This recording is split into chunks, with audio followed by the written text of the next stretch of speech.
সময়টা ছিল দুপুরবেলা। একদা আল্লাহর প্রিয় অলি গাউসুল আজম বড় পীর হজরত আব্দুল কাদির জিলানী রাহিমাহুল্লাহ নিজ গৃহের প্রশান্ত উঠানে বসে আল্লাহর জিকিরে মগ্ন ছিলেন। চারপাশ ছিল নীরবতা, বাতাসে যেন এক অদ্ভুত প্রশান্তির আবহ। ঠিক সেই সময় হঠাৎ করেই এক শোকাহত মুরিদ ব্যস্ত পায়ে দৌড়ে এসে তার সামনে উপস্থিত হল। চোখে ছিল অশ্রু, কণ্ঠ ছিল কাঁপা। বড় পীরের পবিত্র কদমে সালাম দিয়ে কান্না ভেজা কণ্ঠে সে বলে উঠল, হে গাউসুল আজম, আমি বরবাদ হয়ে গিয়েছি। তার এই কথা শুনে বড় পীর রহমাউল্লাহ গভীর মমতায় তার দিকে তাকালেন এবং শান্ত কণ্ঠে জিজ্ঞাসা করলেন, কেন, তোমার কি হয়েছে? তোমার উপর এমন কোন মুসিবতের পাহাড় নেমে এসেছে? মুরিদ তখন আর নিজেকে ধরে রাখতে পারল না। চোখের পানি ঝরাতে ঝরাতে সে বলল, হে গাউসুল আজম, আমার একটি কন্যা আছে। সে খুবই সুন্দরী। আমি তাকে পর্দা ও যত্নের সাথে আমার ঘরেই রেখেছি। নিজ ঘরে থেকেই তাকে পড়ালেখা শিখিয়েছি। আজ পর্যন্ত আমি তাকে কোনো কাজেও ঘরের বাহিরে যেতে দিইনি। ভাঙা কণ্ঠে সে আরও বলল, আমি আমার কন্যার নাম রেখেছি ফাতেমা। হে গাউসুল আজম, সে কখনোই আমার অনুমতি ছাড়া ঘরের বাহিরে যেত না। কিন্তু আজ একটি ছোট কাজে সে যখন বাড়ির উঠানে গিয়েছিল, তখন থেকেই সে আর ঘরে ফিরে আসেনি। মুরিদের কণ্ঠে তখন আতঙ্ক স্পষ্ট। হুজুর, আমার উঠানের চারপাশে উঁচু উঁচু দেয়াল, এত উঁচু যে সে নিজে থেকে সেগুলো টপকে কোথাও যেতে পারে না। তবুও নিজেকে সান্ত্বনা দিতে আমি প্রতিবেশীদের কাছে খোঁজ নিয়েছি, আত্মীয় স্বজনদের কাছেও খোঁজ করেছি, কিন্তু কোথাও আমার কন্যার কোনো সন্ধান পাইনি। সবশেষে বুক ভাঙা আর্তনাদ এসে বলল, হে গাউসুল আজম, আমি আমার কন্যাকে ফিরে পেতে চাই। আমি তাকে জীবিত অবস্থায় ফিরে পেতে চাই। তখন বড় পীর তার কথা শুনে বললেন, তুমি শান্ত হয়ে বসো। এবং গাউসুল আজম বড় পীর আব্দুল কাদির জিলানী রাহিমাহুল্লাহ চোখ বন্ধ করে ধ্যানে বসলেন। আর কিছুক্ষণ পর চোখ খুলে বললেন, তুমি তোমার হৃদয়কে শান্ত কর। তুমি তোমার কন্যাকে ফিরে পাবে, জীবিত অবস্থায় ফিরে পাবে, এবং তাকে পুরো ইজ্জতের সাথেই ফিরে পাবে। মুর্শিদের মুখে এই কথা শুনে মুরিদ কিছুটা শান্ত হল। অতপর আব্দুল কাদির জিলানী রাহিমাহুল্লাহ তার মুরিদকে একটি জঙ্গলের কথা বললেন। ওই জঙ্গলের কথা শুনে বড় পীরের মুরিদ আতকে ওঠে এবং সে বলে, হে গাউসুল আজম, এটা তো অনেক ভয়ানক একটা জঙ্গল। সেখানে তো দিনের বেলায় কোনো মানুষ যেতে ভয় পায়। জবাবে বড় পীর বললেন, হে বৎস, তোমার কোনো ভয় নেই। তুমি সেই জঙ্গলে চলে যাও। জঙ্গলের ভেতরে তুমি কিছু বাড়ি দেখতে পাবে। সেই বাড়িগুলির মধ্যে প্রথম বাড়িটি অতিক্রম করে যাবে এবং দ্বিতীয় বাড়িটাও অতিক্রম করে যাবে। অতপর তৃতীয় বাড়ির সামনে গিয়ে দাঁড়াবে। সেখানে গিয়ে সূরা ফাতিহা পাঠ করে নিজের আঙুল বন্ধ করে নেবে। অতপর তোমার চারপাশে একটি বৃত্ত এঁকে নেবে। এমনটা করার কিছুক্ষণের মধ্যেই তোমার পাশ দিয়ে জিনদের আনাগোনা শুরু হবে, আর সেই জিনেরা ভয়ানক আওয়াজ করে তোমার উপর হামলা করার চেষ্টা করবে, কিন্তু কোনোভাবেই তারা সেই বৃত্তকে অতিক্রম করতে পারবে না। যখন তারা সম্পূর্ণ ব্যর্থ হয়ে যাবে, তখন তাদের শাহেনশাহ জিন একটি ঘোড়ার পিঠে চড়ে আসবে, আর সে হবে অত্যন্ত শক্তিশালী। সে এতটাই শক্তিশালী হবে যে অনেক বড় বড় পাহাড় সে একাই ধ্বংস করে দেওয়ার শক্তি রাখে। কিন্তু সে সব কাজ করতে পারলেও তোমার এই বৃত্তকে অতিক্রম করতে পারবে না। এরপর সেই শাহেনশাহ জিন তোমাকে প্রশ্ন করবে, আর উত্তরে তুমি তোমার সম্পূর্ণ পরিচয় আর সম্পূর্ণ ঘটনা খুলে বলবে এবং বলবে, আমি বড় পীর আব্দুল কাদির জিলানী রাহিমাহুল্লাহর মুরিদ, এবং তিনি আমাকে তোমাদের এখানে পাঠিয়েছেন। আমি আমার কন্যাকে আজকেই ফেরত চাই, এবং অবশ্যই জীবিত অবস্থায় চাই, আর পুরো ইজ্জতের সাথেই চাই। যদি আমার কন্যার সঙ্গে খারাপ কিছু ঘটে, তাহলে আব্দুল কাদির জিলানী রাহিমাহুল্লাহর শাস্তি দেখে তোমাদের জিনদের কেউই বাঁচতে পারবে না। অতপর বড় পীরের সেই মুরিদ বড় পীরের কথা অনুযায়ী সেই জঙ্গলের উদ্দেশ্যে রওনা হয়ে যায়। এভাবে হাঁটতে হাঁটতে সে অনেক পথ অতিক্রম করার পর বড় পীরের বলে দেওয়া সেই বাড়িগুলোর কাছে আসলো। অতপর সে প্রথম ও দ্বিতীয় বাড়িটি অতিক্রম করে নির্ধারিত স্থানে সে উপস্থিত হল। এরপর বড় পীরের মুরিদ বড় পীর আব্দুল কাদির জিলানী রাহিমাহুল্লাহর কথা মতো সূরা ফাতিহা পাঠ করে একটি বৃত্ত এঁকে নেয়। কিছুক্ষণের মধ্যেই সেখানে ভয়ঙ্কর আকৃতির কিছু জিন এসে উপস্থিত হয়, যারা ছিল অনেক শক্তিশালী। তারা যখনই সেই মুরিদের কাছে আসতে চায়, তখনই তারা সেই বৃত্তকে স্পর্শ করে ছিটকে পড়তে থাকে। যখন জিনদের সবাই সেখানে পরাস্ত হয়, তখন সেখানে আগমন ঘটে তাদের শাহেনশাহ জিনের। সে তার পুরো শক্তি নিয়ে সেখানে হাজির হয় এবং বাঘের মতো হিংস্রভাবে তার উপর ঝাঁপিয়ে পড়ে। কিন্তু যখনই সে ওই বৃত্তকে স্পর্শ করছিল তখন আর সে সামনে আগাতে পারছিল না। এরপর শাহেনশাহ জিন বড় পীরের মুরিদকে জিজ্ঞাসা করে, হে মানব সন্তান, তুমি কে, কোথা থেকে এসেছ? তখন বড় পীর আব্দুল কাদির জিলানী রহময়ের মুরিদ তার সম্পূর্ণ ঘটনা খুলে বললেন এবং সেই ব্যক্তি বলল, হে জিনের বাদশাহ, আমি আমার বড় পীরের একজন নগণ্য মুরিদ। আমার কন্যা বাড়ির উঠানে গিয়েছিল আর সেখান থেকে সে নিখোঁজ হয়েছে। কোনো একটি জিন আমার কন্যাকে তুলে নিয়ে এসেছে। আমি আমার কন্যাকে আজকেই ফেরত চাই, জীবন্ত অবস্থায় ফেরত চাই এবং পুরো ইজ্জতের সহিত ফেরত চাই। যখন জিনের শাহেনশাহ বড় পীরের নাম শুনল তখন সে থরথর করে কাঁপতে কাঁপতে তার সমস্ত জিনদের দলকে পুনরায় ডেকে পাঠালো।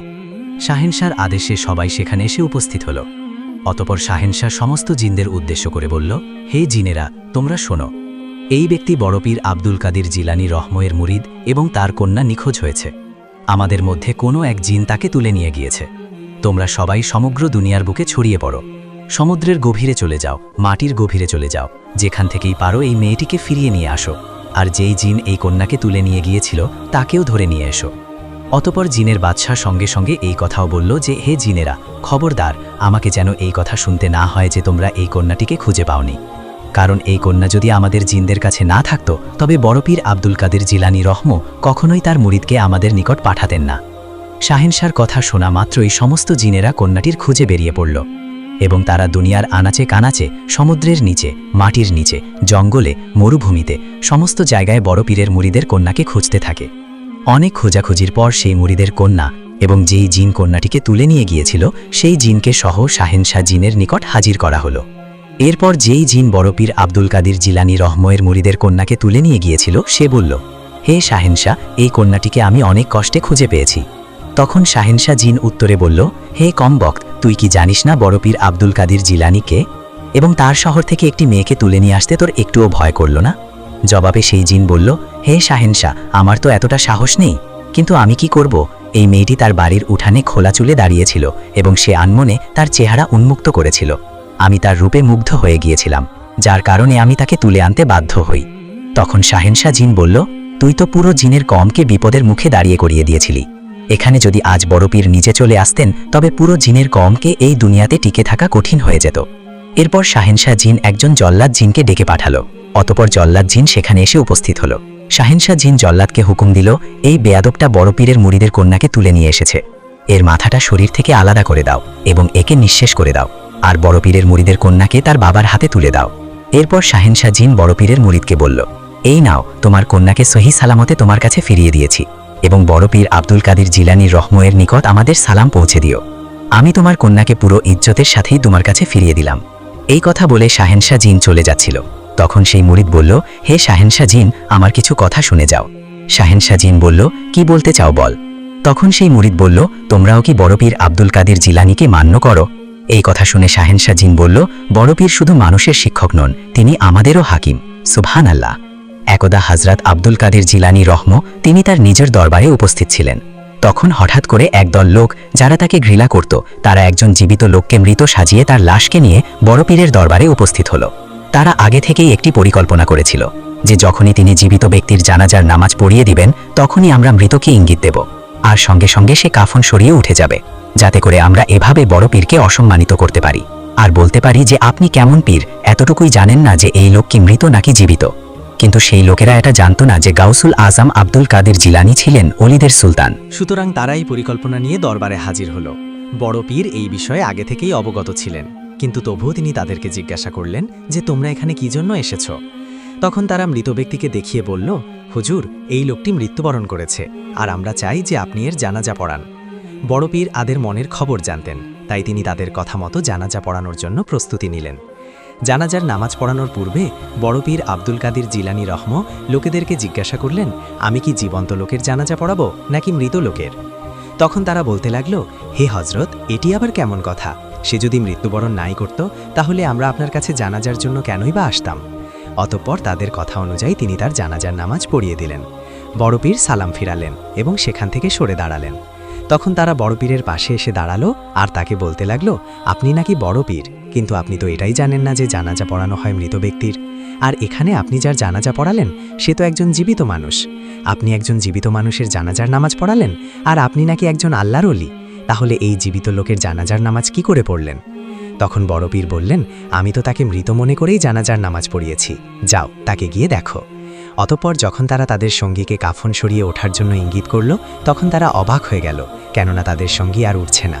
অতঃপর তারা যখন তাদের সঙ্গীর উপর থেকে কাফনের কাপড় সরালো, তখন তারা দেখল যে যাকে তারা মৃত বানিয়ে এখানে নিয়ে এসেছিল সে সত্যিকার অর্থেই মৃত্যুবরণ করেছে। এ কথা এক বুড়ি মহিলা হজরত নিজামুদ্দিন আউলিয়ার প্রতিবেশী ছিলেন। তার অনেক চাহিদা ও আবদার ছিল। ওই বুড়ি মহিলা পীর অলিদের দরবার অনেক ভালো করে চিনত। সে অবিবাহিত একজন মহিলা ছিল, তার কোনো সন্তান সন্ততিও ছিল না, তার কোনো আপন মানুষও ছিল না। সে হালালভাবে অর্থ উপার্জন করত এবং সেই অর্থ দিয়ে সে জীবনযাপন করত।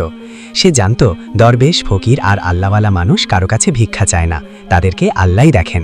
সে এমন কিছু করতে চায় যে কাজ দ্বারা সে তাদের কোনো কাজে আসতে পারে, আর কিছু ভালো জিনিস যেন তাদের জন্য করতে পারে। ওই বুড়ি মহিলা দিনরাত রশি তৈরি করত, অতঃপর সেই রশি বাজারে নিয়ে বিক্রি করত।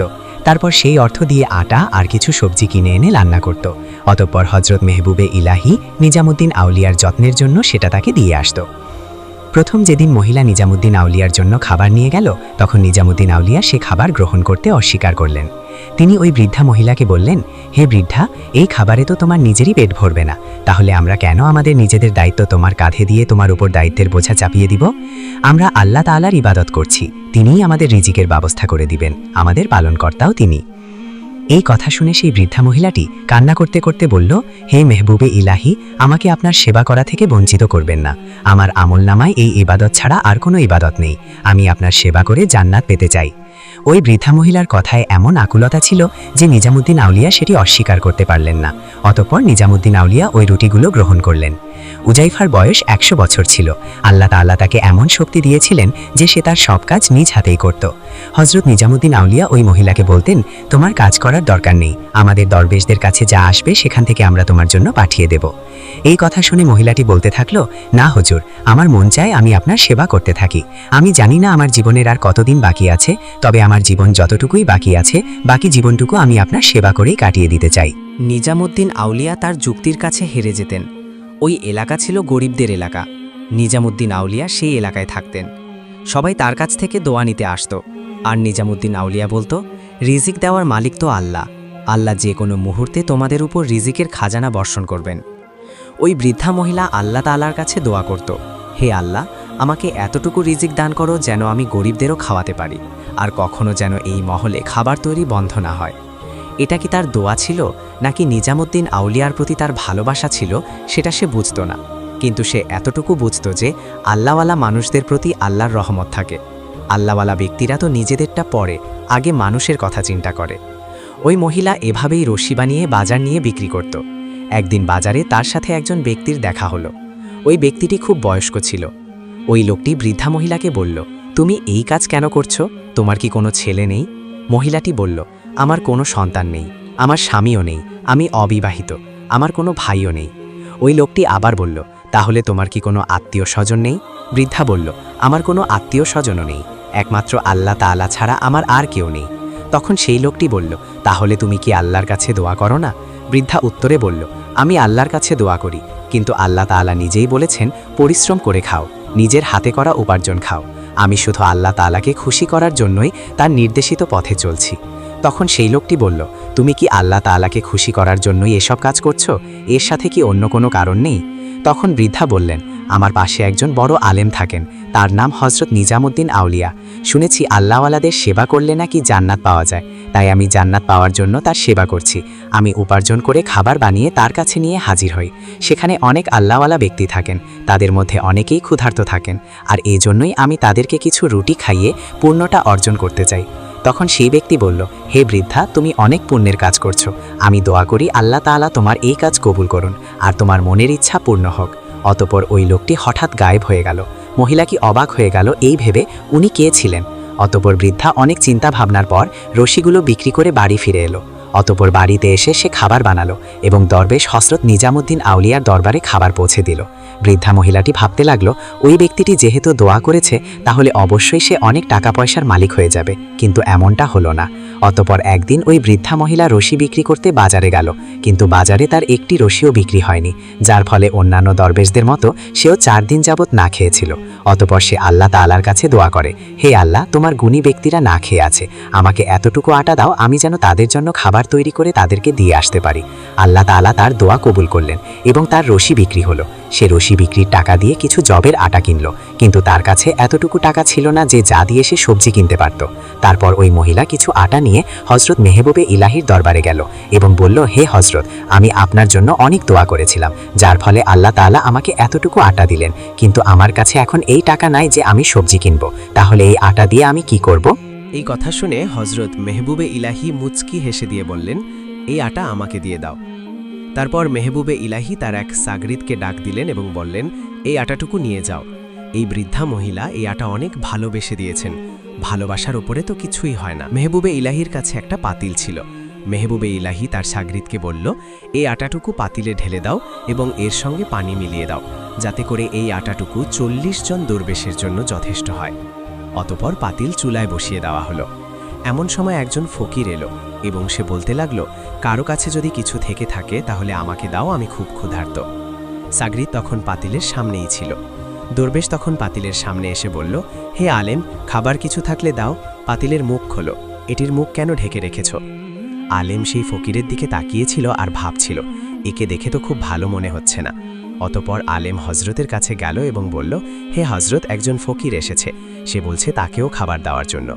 তখন নিজামুদ্দিন আউলিয়া বলল, তাতে সমস্যা কি, তাকেও বসিয়ে দাও, ওইখানে সবারই অংশ আছে যারা যারা ক্ষুধার্ত। তখন সাগরিদ বলল, হযরত, ওই পাতিল এত বড় না, তাতে সামান্য কিছু খাবার রয়েছে, পাতিলে যে খাবার রয়েছে তা আমাদের 40 জন দরবেশের জন্য যথেষ্ট নয়। এখন ওই ফকির এসেছে আর আপনি বলছেন বসিয়ে দিতে? তখন নিজামুদ্দিন আউলিয়া বলল, হে বৎস, আল্লাহ তাআলার দেওয়া রিজিকে সবারই অধিকার থাকে, তুমি এই বিষয় নিয়ে মোটেও চিন্তা করো না। অতপর সাগরিদ ওই ফকিরের কাছে গিয়ে নিজামুদ্দিন আউলিয়ার সমস্ত কথাগুলো বলে দিল। তখন ওই ফকির বলল, আমার কাছে এত সময় নেই, আমি খুব ক্ষুধার্ত, সবথেকে ভালো হয় তোমাদের ওই মুর্শিদ যদি এসে নিজ হাতে আমাকে খাইয়ে দেয়।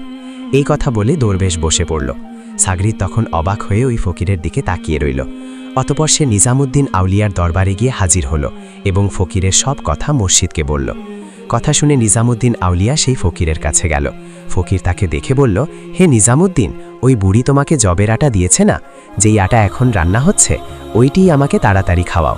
তখন হযরত বললেন, হে ফকির, এই জবের আটা এত গরম যে এখন এটি যদি প্লেটে পড়ে তাহলে প্লেটটাও গলে যাবে, একটু সময় দাও, ঠান্ডা হয়ে গেলে আমি নিজ হাতে তোমাকে খাইয়ে দেব। তখন ওই ফকির বলল, তুমি জানো না আমার পেটে কি পরিমাণ আগুন জ্বলছে, তুমি আমাকে এখনই খাওয়াও। ফকির নিজামুদ্দিনকে খাওয়ানোর হুকুম দিল। ফকিরের কথা শুনে নিজামুদ্দিন আউলিয়া পাতিলের দিকে আগালো এবং মোটা কাপড় দিয়ে পাতিলটি ধরল।